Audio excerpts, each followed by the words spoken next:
वर्ण।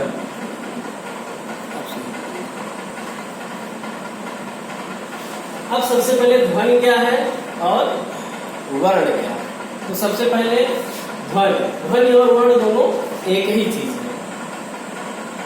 जो उच्चारण की दृष्टि से ध्वनि है वही लेखन की दृष्टि से वर्ण है, अर्थात कोई भी चीज। अब देखिए, ध्वनि कोई भी प्राणी हो उसके पहचान का एक जरिया क्या है, माध्यम क्या है, ध्वनि। बिना ध्वनि के आप किसी भी प्राणी से व्यक्तिगत संपर्क स्थापित नहीं कर पाएंगे। वो क्या बोलना चाह रहा है, क्या कहना चाह रहा है, उसकी अभिव्यक्ति क्या है, उसका माध्यम क्या है, ध्वनि। और हर एक प्राणी में कुछ न कुछ ध्वनि होती है, उसी के जरिए से उसको हम पहचानते हैं। जैसे मान लीजिए, कुछ भी ले लीजिए, चाहे आप पेड़ पौधों को ले रहे हैं, अगर हवा चल रही तो सरसराहट की आवाज आती है। क्या आती है, आवाज। वही क्या है, ध्वनि है। तब हमको लगता है कि हाँ अब हवा जो है चल रही है, ठीक है ना। उसी तरह जब व्यक्ति एक दूसरे से संपर्क करता है, जुड़ता है, उसके बारे में जानना चाहता है, तो क्या करता है, ध्वनि करता है। किस माध्यम से, भाषा के माध्यम से, ठीक है। तो ध्वनि क्या है, भाषा की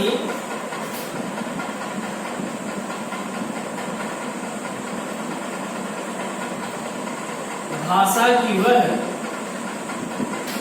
छोटी से छोटी इकाई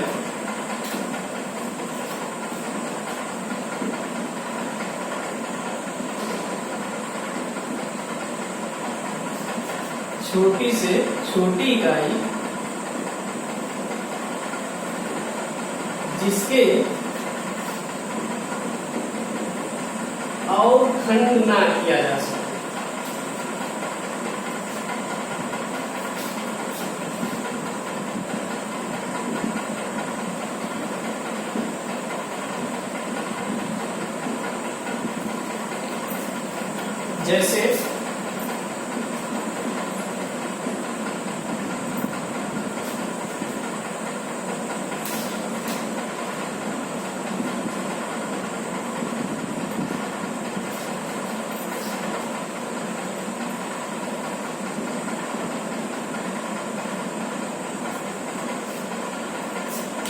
जैसे आ, का, जा इत्यादि।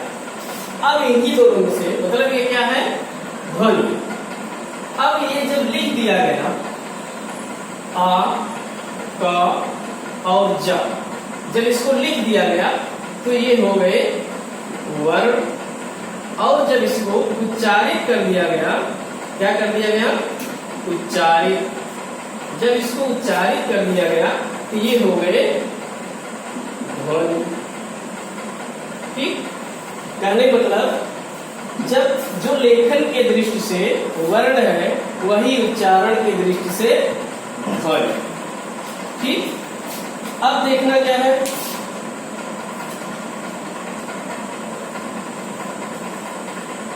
अब जो है हमें एक जानकारी ये मिली कि जो लेखन की दृष्टि से वर्ण है वही उच्चारण की दृष्टि से ध्वनि है। अर्थात जब हम कुछ बोल दें मुंह से तो वह ध्वनि निकलेगी, और जब उसको लिख दिया जाए वह ध्वनि तो वह हो जाएगा वर्ण। अब हम देखते हैं कि जो वर्ण है उसके भेद,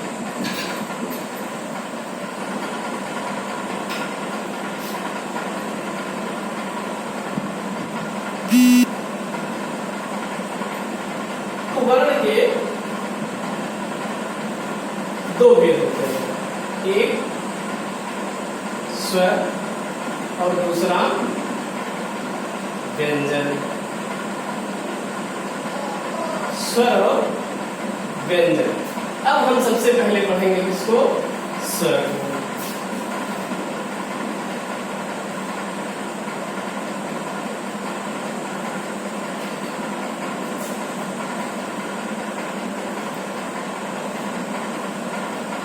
सबसे पहले पढ़ेंगे स्वर और देखेंगे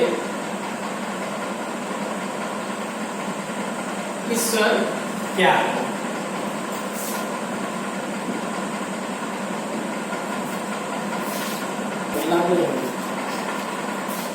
देखिए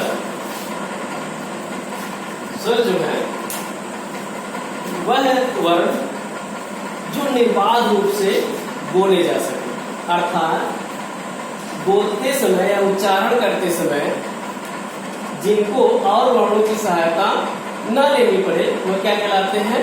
स्वर। अर्थात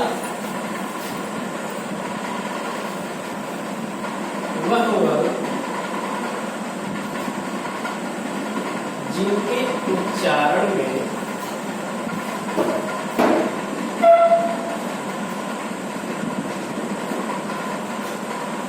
उच्चारण करते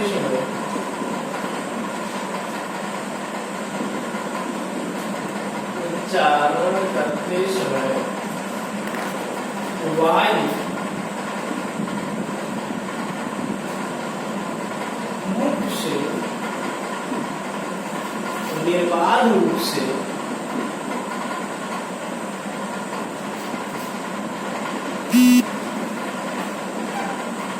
बाहर निकले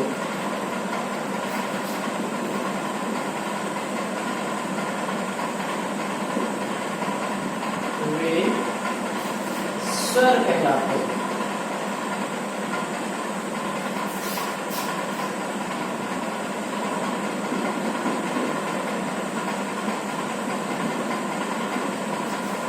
फिर आगे है स्वर के भेद।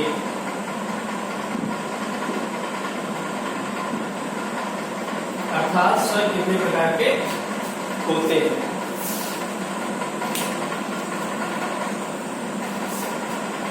अब देखिए स्वर के भेद।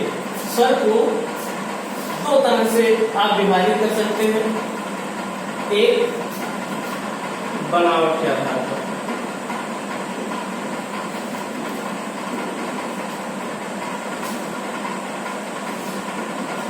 और दूसरा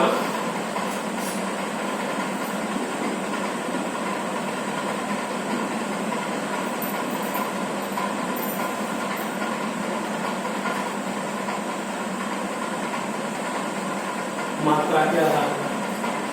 अब हम देखेंगे पहले बनावट के आधार पर। इसके तीन भेद होते हैं। एक ह्रस्व स्वर, दूसरा दीर्घ स्वर और तीसरा संयुक्त स्वर।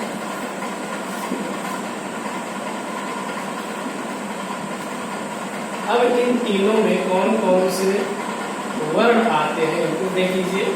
ह्रस्व में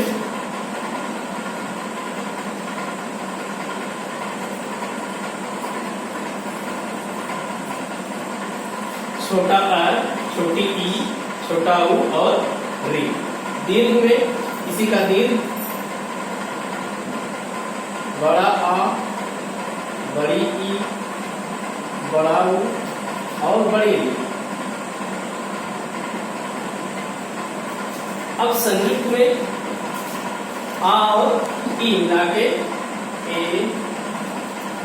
ऐ, ओ और आ।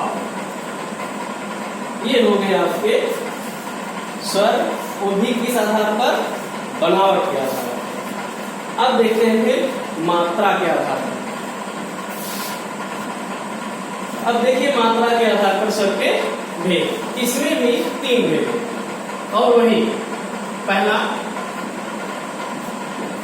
ह्रस्व स्वर, दूसरा दीर्घ स्वर और तीसरा रू। अब इसमें देखेंगे कौन कौन से वर्ण आते हैं। ह्रस्व में वही चीज, छोटा है, छोटी, छोटा ऊ और री।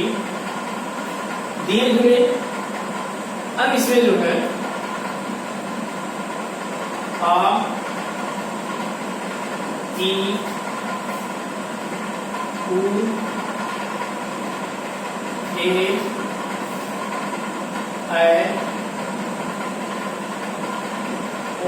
ओ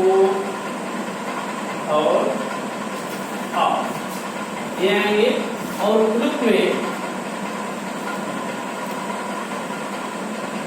अब चूंकि मात्रा के आधार पर भेद है, अर्थात जिसकी 3 मात्राएं हो और उसके लिए केवल एक ही शब्द है,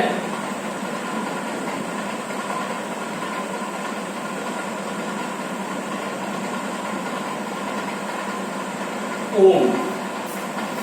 प्लुत का मतलब है जिस शब्द के उच्चारण में ज्यादा समय लगे, अर्थात कितना समय लगे, वह क्या कहलाते हैं? प्लुत स्वर। और ओम के उच्चारण में 3 समय लगता है, इसलिए ओम क्या है? प्लुत स्वर।